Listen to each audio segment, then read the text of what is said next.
Assalamualaikum warahmatullahi wabarakatuh. Saya Fana Gabriela Sarenso dengan NIM J14 1024 1028. Saya di sini akan menjelaskan mata kuliah dasar manajemen, yaitu tentang perusahaan agribisnis. Yang pertama ada unsur perusahaan. Menurut Mulgrave dan Pollack ada 6 unsur perusahaan. Yang pertama itu terus-menerus. Yang kedua terang-terangan, yang ketiga dalam kualitas tertentu, yang keempat bertujuan untuk mencari keuntungan dan laba, yang kelima pembukuan. Contohnya pencatatan keuangan yang sistematis dan teratur. Yang keenam badan usaha seperti CV, PT, koperasi dan lain sebagainya. Pengertian perusahaan. Jenis usaha yang bersifat tetap dan terus-menerus yang didirikan, bekerja, serta berkedudukan dalam wilayah Republik Indonesia untuk tujuan memperoleh keuntungan atau laba. Ini dari Undang-Undang Nomor 3 Tahun 1982. Badan usaha bukan badan hukum. Contohnya perusahaan perorangan, persekutuan, perdata, firma, perseorangan, komanditer, dan perusahaan dagang. Dan hukum perseorangan terbatas atau PT, dan kedua koperasi. Perusahaan perorangan yang disebut PO, perusahaan yang didirikan dan dimiliki oleh satu orang. Pengaturan secara khusus tidak ada. Ciri-ciri perusahaan perorangan yang pastinya modal berasal dari sendiri karena ini perorangan. Didirikan juga sendiri satu orang pengusaha. Yang ketiga, kendali teknologi dan manajemen dikelola oleh satu orang, bukan badan hukum. Keuntungan dan kerugian ditanggung sendiri, tidak melalui pendirian perusahaan. Berkewajiban membuat catatan keuangan. Tanggung jawabnya tidak ada pemisahan kekayaan. Seluruh harta kekayaan pemilik menjadi jaminan bagi perusahaan. Pemilik perusahaan perorangan memiliki tanggung jawab yang tidak terbatas karena dia sendiri. Persekutuan perdata PP, suatu perjanjian dua orang atau lebih yang mengikatkan diri untuk memasukkan sesuatu ke dalam persekutuan. Isi perjanjian yaitu bagian yang harus dimasukkan oleh tiap-tiap peserta dalam perseorangan, cara bekerja, pembagian keuntungan, tujuan kerjasama, lama waktunya, hal-hal lain yang dianggap perlu. Modal atau kekayaan, pemasukan dari sekutu, uang, barang, benda-benda yang layak bagi pemasukan dan tenaga kerja. Persekutuan firma, persekutuan perdata yang menjalankan perusahaan dengan nama bersama dan setiap persekutu bertanggung jawab, bukan badan hukum. Pemisahan kekayaan. Ciri-ciri firma menjalankan perusahaan dengan nama bersama, bertanggung jawab. Sekutu firma tidak hanya harta yang dimasukkan tetapi harta pemilik pribadi, bukan badan hukum. Tahapan pendirian firma, tahap akta otentik, tahap pendaftaran akta firma, dan juga tahap pengumuman di berita negara. Selanjutnya ada komanditer, Venoscape atau CV. Ini persekutuan yang terdiri dari satu atau beberapa sekutu aktif serta satu atau beberapa sekutu komanditer. Ini didirikan oleh satu atau beberapa orang yang secara tanggung-menanggung. Macam sekutu komanditer diam-diam, terang-terangan, dan dengan saham. Pendirian CV, nama dan tempat kedudukan, maksud dan tujuan pendirian, jangka waktu berdirinya, modal persekutuan, sekutu komanditer, kewenangan sekutu, pembukaan, pengaturan, dan laba rugi. Yang selanjutnya koperasi berbadan hukum.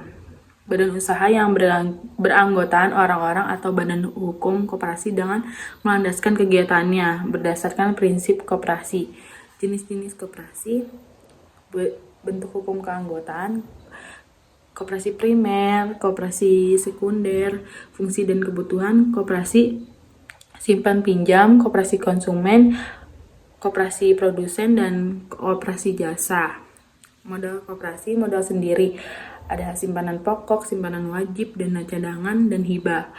Modal koperasi, modal pinjaman, menjadi pembangunan usaha koperasi yang berasal dari anggota atau jasa calon anggota koperasi lainnya, bank dan lembaga keuangan, sumber penerbitan obligasi dan surat utang, dan sumber lain yang sah. Organisasi koperasi, pemegang keputusan tertinggi dalam koperasi. Pengambilan keputusan berdasarkan musyawarah mufakat. Suara terbanyak dengan satu anggota satu suara. Di sini juga ada pengurus dan pengawas. Persuaraan terbatas. Badan hukum yang merupakan persekutuan modal, perjanjian, modal dasar, dan seluruhnya terbagi dalam saham. Memiliki harta kekayaan, PT sebagai badan hukum memiliki harta kekayaan sendiri, terpisah dari pengurusnya, mempunyai tanggung jawab sendiri, tidak dapat bertindak sendiri. Anggaran dasar PT hampir sama kayak CV. Ada nama dan tempat kedudukan, maksud dan tujuan, jangka waktu, besarnya modal, jumlah klasifikasi saham, susunan, jumlah dan nama anggota, penetapan tempat, dan tata cara penyelenggaraan, tata cara pemilihan, pengangkatan, penggantian, serta pemberhentian, tata cara penggunaan laba dan dividen. Ketentuan lain berdasarkan undang-undang. Nama persoalan terbatas. PT tidak boleh dipakai secara sah oleh PT lain, bertentangan dengan ketertiban umum dan kesusilaan, sama atau mirip dengan nama lembaga negara, tidak sesuai dengan dimaksud dan tujuan serta kegiatan, terdiri dari rangka atau rangkaian angka, mempunyai arti sebagai pesoran. Modal PT, modal dasar, modal ditempatkan, modal disetor. Ini penjelasan mengenai modal dasar, modal ditempatkan, modal disetor. Di sini ada saham dalam PT, organ PT yaitu rapat umum, pemegang saham RUPS, komisaris, dan direksi. Saya akan menjelaskan analisis kinerja dan pengelolaan badan usaha studi kasus PT Garuda Indonesia kelompok 4 PQ 2.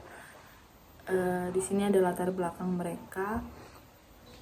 Selanjutnya langsung ke sumber modal. Sebagai pesoran, mereka mengambil yang pesoran terbatas modal awal PT Garuda Indonesia berasal dari penyertaan modal pemerintah Indonesia BUMN. Setelah go publik, sumber modalnya juga berasal dari investor publik melalui pasar, saham BRI, pinjaman perbankan, dan pendapatan usaha dari operasional.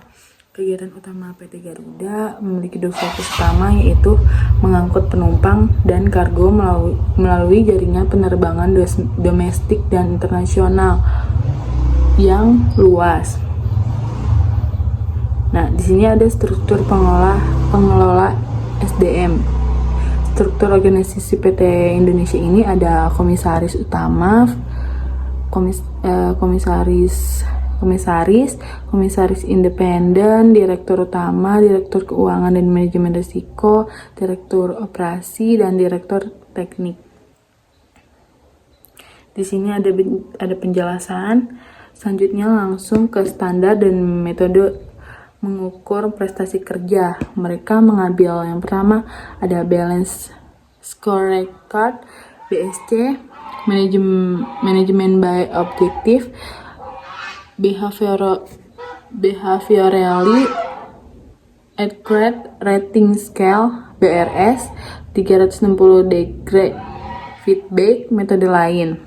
Waktu pengukuran prestasi kerja di Garuda Indonesia ada harian, mingguan, bulanan. Lalu ada triwulanan, dan tahunan. Yang selanjutnya prestasi kerja sesuai standar atau tidak. Menurut mereka sudah sesuai. Tindakan korektif yang dilakukan oleh PT Garuda Indonesia ada sebagai berikut. Jenis-jenis di sini juga ada jenis-jenis pengendalian mereka dan juga ulasan prosedur pengamatan PT Garuda.